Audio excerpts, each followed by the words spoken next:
Thanks for tuning in today. I'm Dr. Nick, the Incrementalist. Join me as I seek out the small incremental changes being applied in other industries that we can learn from and that can be applied in healthcare. Can these changes bring immediate value, but also add up to the big improvements and revolution we need in healthcare? Come along with me to explore the possibilities. My innovative guests from around the globe have used small incremental improvements to achieve their moonshot. And today, I'm delighted to welcome Neil Clauson. He is the regional CISO for Mimecast. Neil, thanks for joining me today. Thank you very much for having me.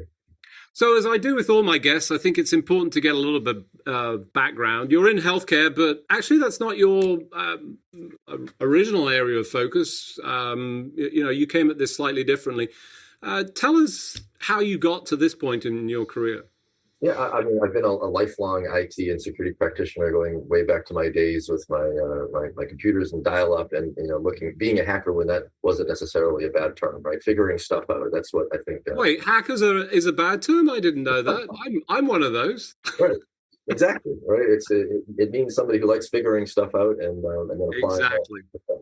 So again, just through that journey, that squiggly career they call it, working on desktop and IT and help desk for a variety of organizations, including hospitals and healthcare, but always having that security focus. And how do I prevent those risks from occurring? How do I make things better and prevent bad things from happening to good companies?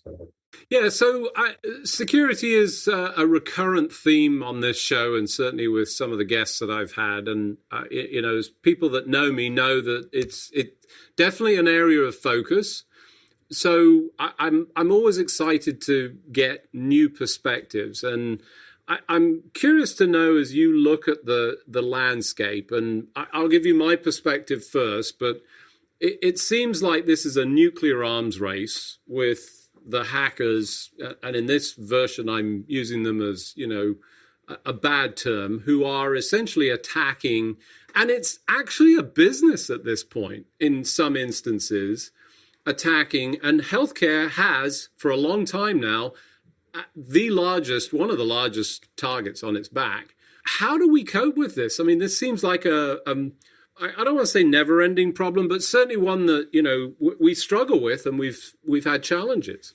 Exactly. I think partially this is where the money is, right? There's an underground economy. It's not just the kid in their mom's basement like it used to be, right? It's the whole ecosystem of the bad guys facing off versus the good guys. So I think it's a matter of applying and learning from different fields and applying those techniques that help us implement that defense in depth strategy, that good, better, best, those things that help you quantify risk and raise cybersecurity risk from being just purely technical to that financial aspect. It's impacting companies' ability to generate revenue, to service patients, to deliver the outcomes that they've promised, and quantify that in a way that raises it to senior leadership so that we can be aligned and have those mutually understood and drive the funding, drive the changes, drive the difficult conversations that maybe haven't been happening in the past to kind of get over that hump of the bad guys winning and us having to get it right every time and then just having to get it right once, that old cliche. Yeah, so, and you bring up an interesting point when you talk about, it's where the money is. To be clear, it's not, so, I mean, there is with certainly some of the attacks are focus on, extricating funds with ransomware, but there's a whole other side, when we talk about where the money is the data that's being exfiltrated that has high value because it's very rich in terms of the content. So you have these organizations, and they even have HR functions and payout, the whole thing. It's really quite extraordinary. That is essentially looking at this and going after sort of different groups. If you were sitting in a hospital, what do you worry most about, and how do you sort of cope with that?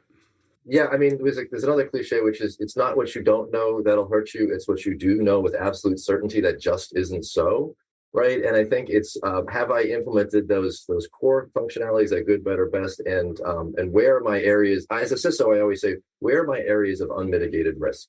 And how quickly can I get to what I call the mean time to conviction, where I can quantify, yes, that risk is real and there's something that needs to be done about it, or the mean time to innocence, which is, yeah, this is within our risk appetite. This is something that I don't need to take further action on. All right. And that's, I think, in the end, every company is going to be different, but it's how well do you have your finger on the pulse of your various risk scenarios? And have you followed again, we call it the NIST CSF. Have you identified your assets in those key systems? Have you properly protected? Have you detected when those protections fail? How quickly can you respond? And how effective are your recovery techniques? And the wrapper around all that is, are you learning from this? And it's that continuous cycle, just like if you're a doctor, right? Like if a new, like when COVID came, like how do we identify it?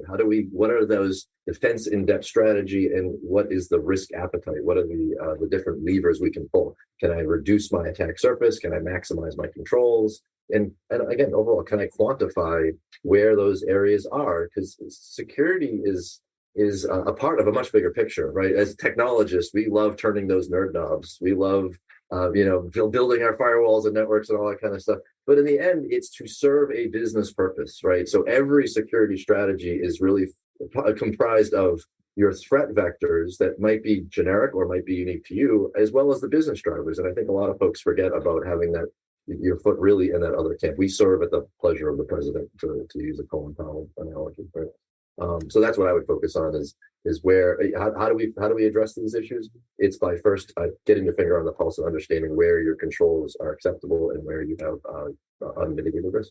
Yeah, I got to say, I like the analogy with COVID-19, although there's certainly some tiredness associated with the term and people frustrated, but I think it resonates in part because people can really link that and see the analogy. And, as I'm thinking that through, I think about, understand the risk. So that's identify, in this case, the virus and, what to do. And then we had mitigation, we had masking, we had distancing. Those are all sort of, those analogies actually stretch into the healthcare setting. And then obviously, I think importantly, and this is where I'd like to get your thoughts. One of the challenges with that COVID mitigation strategy was, well, we knew a lot of this, so we knew that masks work. I'm probably going to be in trouble, and I'll get the flood of people telling me that they don't, but they do. It's clear. The science is clear to that particular point. But knowing that and actually implementing it proved to be quite difficult in some cases because there was resistance, and that brings me to the point in security. I think of Anne, and I forget her last name in the TV show, You Are the Weakest Link. And that's the case in healthcare. And that's everybody in your population. How do you focus in on that and start to sort of resolve that under the model that you described? Meaning, how do you get those weakest links? So we do some things called, like, one's called red team thinking, which is we look at, you do tabletop exercises, pre-mortem and post-mortem. You look at those failure scenarios and what are the most likely failure scenarios that can impact me. We use some techniques where giving people psychological safety, so that in that system of systems that you're trying to build, those gaps and those areas which somebody might not be willing to share publicly, through some just anonymous web tools where folks can share what those different value chain failures or things that might break along that process. So if you can consult with your team and the people who are most affected by that change, right? We talk about change management, and the people who are most affected by that change should be helping with the diagnosis of the problem and coming up with a solution, because then you're most likely, when you unfreeze that behavior, to change it and refreeze it to where you want to go. So I think running tabletop exercises with some psychological safety, with getting those key stakeholders and expanding that beyond just the technical group to your legal, to your PR, to the folks, to the business side, which are going to have to deal with the blowout if that control and that threat scenario is realized. And doing that in a way that is actionable, right? And it's all about getting that shared consensus and getting the people, process, and technology working together. And again, with that, I'm a big fan of that devil's advocate red team thinking concept, where it's that group think, the things that cause the shuttle Challenger explosion, and the things that, again, that you are sure of, but really aren't that accurate. Oh yeah, our backups are great. Well, are they really? And what are the things that could lead to that? our controls are great.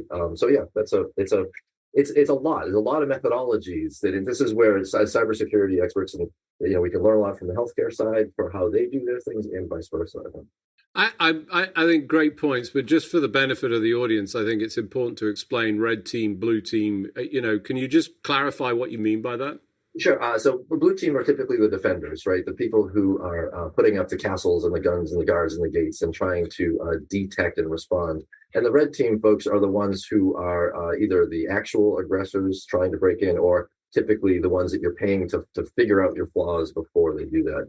Red team thinking is kind of a perspective of looking at it with that devil's advocate mindset for, okay, flip it, right? And so you might be blue team, you might be thinking things are great, but what could go wrong?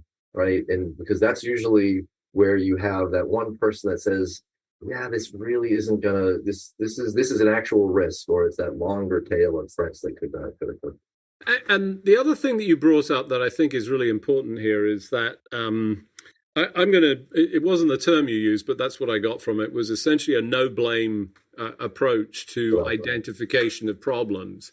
I've certainly seen punitive, even if not deliberately punitive arrangements where people are essentially punished, even if it's not, punishments in the traditional sense. It can be punishment in terms of time, effort, resources that you end up being sort of involved.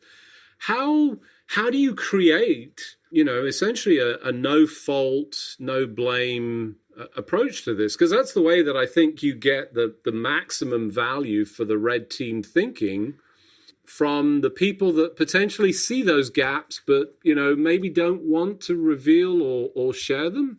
Yeah, obviously culture starts at the top, but I think, again, some internet tools, Lean Coffee Table is one of them, but where folks that are, again, participating in this can log in, they're anonymous, and they do little mini sticky notes anonymously, and then it raises those issues, and then you can aggregate them and then do group level, still anonymous, vote ranking on what do we think these things are. So it's about that process of continual improvement. It's about that process of again, psychological safety, and using some tools in a way that help you surface that, and then having leadership, right? It's all about that. Another methodology I'm a big fan of is the GROW methodology. Like, what are our goals? What's the reality? What are our options? And what's the way forward? So by getting everybody focused on what the goals are, and then kind of talking about the pros and cons and the real true reality of it, you can then really start talking about options. And I always say the first option is do nothing.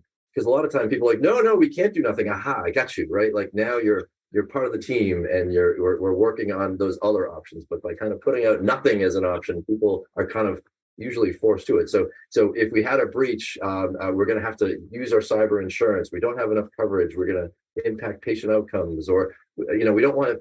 Our goal is to make sure all our medical devices are fully patched and up to date. Well, yeah, the reality is that means sometimes getting FDA reapproval. There's all that legislation coming through to go, because there's that challenge and that back and forth. But I think by surfacing these up from what are our common goals, and doing that in a way that there's that psychological safety, and really kind of all of us focusing on the outcomes. It's about us together versus the bad guys, not us versus each other. And how do you build that out? I think it's by having good leadership and good methodology. So for those of you just joining, I'm Dr. Nick, the Incrementalist. Today I'm talking to Neil Clauson. He is the regional CISO for Mimecast. We were just talking about the major challenge of getting people to sort of come together. And, I like that.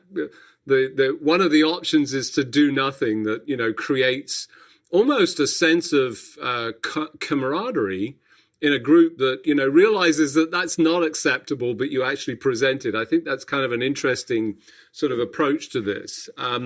You've obviously got lots of experience in this space. Tell us a little bit about where you see the biggest challenge, as you think about the threat landscape for a typical hospital. And I know that's a little bit unfair because they're all different and so forth, but there must be some, key pointer areas that people can start with in terms of, and obviously I'm an incrementalist. So, if I could fix just one thing, what would it be?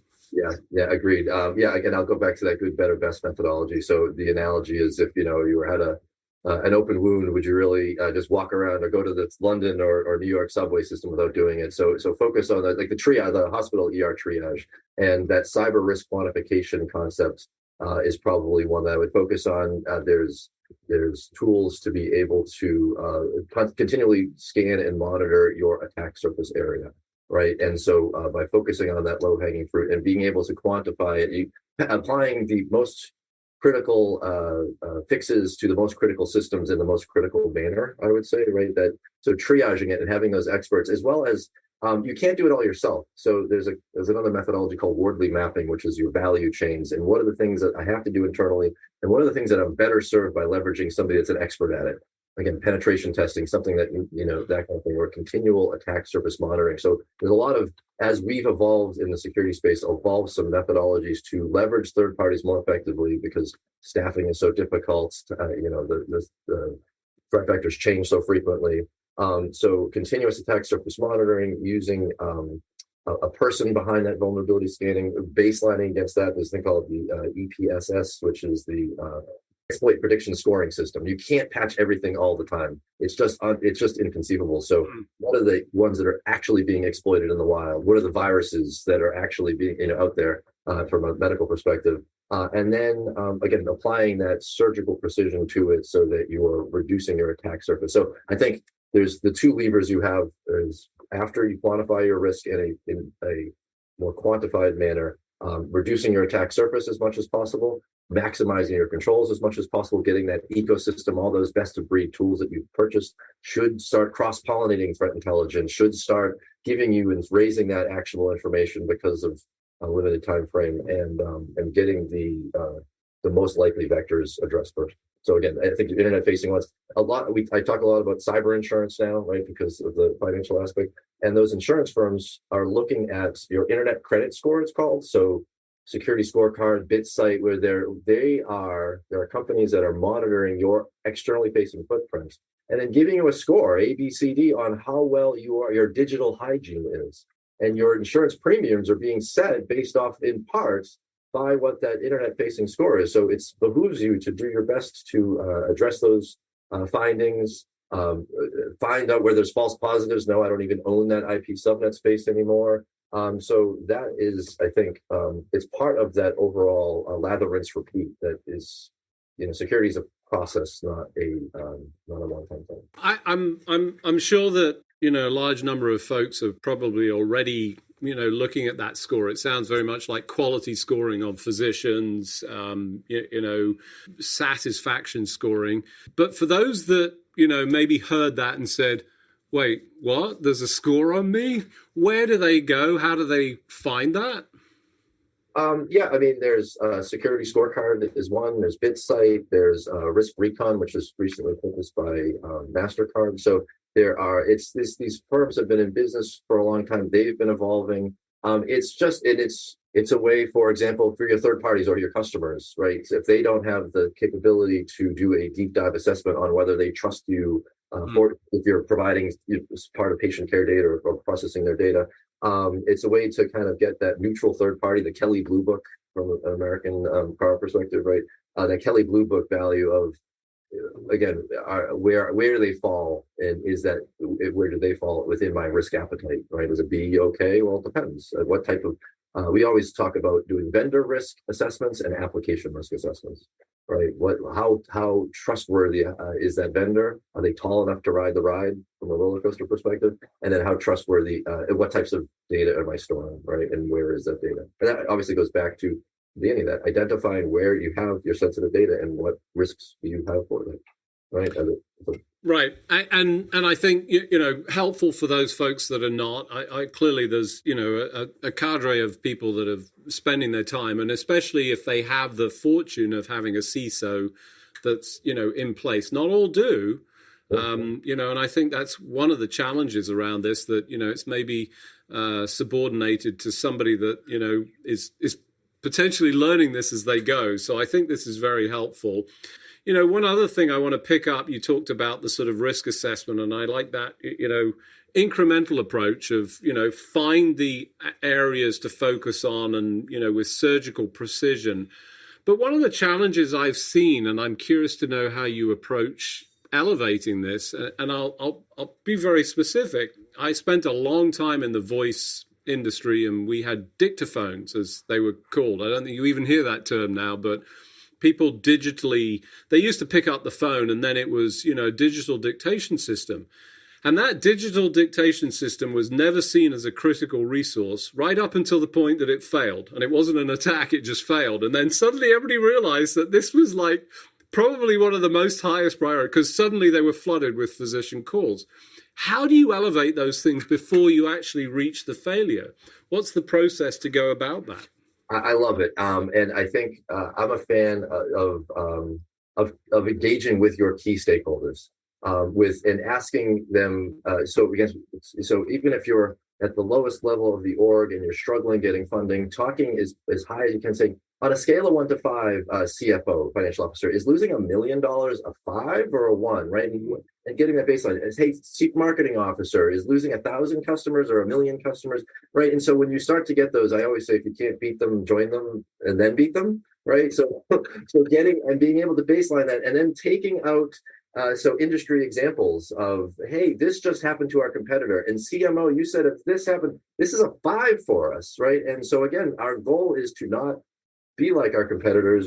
I don't want to be a 5 as well. And what can we do? What are our options to address this? And doing that in a way to say, do I have a blueprint, right? Do I have an ongoing capability and capacity to deal with those threats and to bring them back down to the risk appetite? Security folks typically want to get everything down to 0, and the business has to look at that as a way to say, no, this is what. So define that risk appetite. And again, good enough might just be on a scale of 1 to 5. Better and best would be that fair analysis where you're really putting some math and statistics behind it. But yeah, I think that's great. And if you can't beat them, join them. And then beat him. That, I got to say, that reminds me a little bit of Caesar and Brutus. I'm just saying, you've got to get behind somebody before. But I think you're not actually going quite that far. You're getting to the point of understanding and then creating the barriers or the focus that essentially appropriately attacks, those challenges. Yeah, not beat them in a negative way, but beat them right. Speaking again, I guess speaking their own language. Everybody needs to be able to understand their peers and what their peers' focus and challenges are, and be able to try to communicate on their level. Excellent.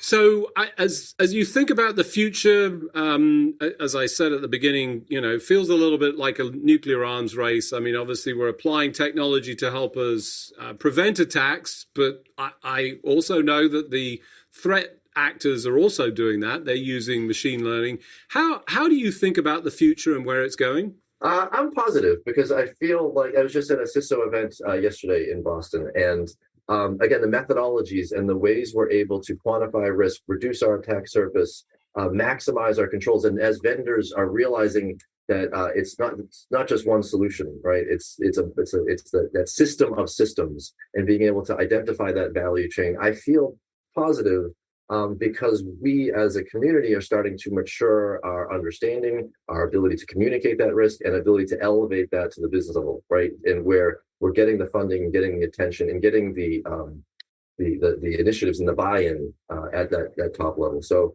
I feel confident. I feel like, again, the vendors are realizing this as well, and including Mimecast, building products that really help mitigate that risk from a variety of perspectives.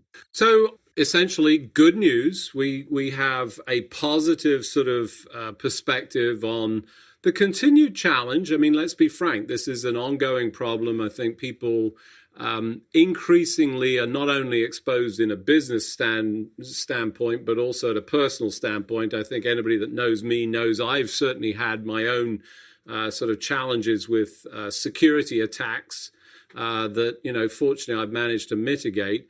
It sounds like there's been a shift in thinking, and we're at a point of, a better, clearer focus from the top of an organization, and that really helps drive it, and then bringing everybody along for the ride. Unfortunately, as we do each and every week, we've run out of time, so it just remains for me to thank you, Neil, for joining me on the show. Neil, thanks for joining me. I sincerely appreciate the time, and thanks to all the audience as well. Thanks for joining me today. Do you have any better ideas, or have you found a small incremental change that's brought about a big improvement in your world? Let's continue the conversation on our hashtag, The Incrementalist, or share with me at Dr. Nick1 on Twitter. You can find more information about the show on our program page at healthcarenowradio.com. And tune in next time to hear my discussions with leaders and innovators from around the globe who've revolutionized their space by using small incremental improvements to achieve their moonshot. I'm Dr. Nick, the Incrementalist, and I'm starting a revolution through evolution.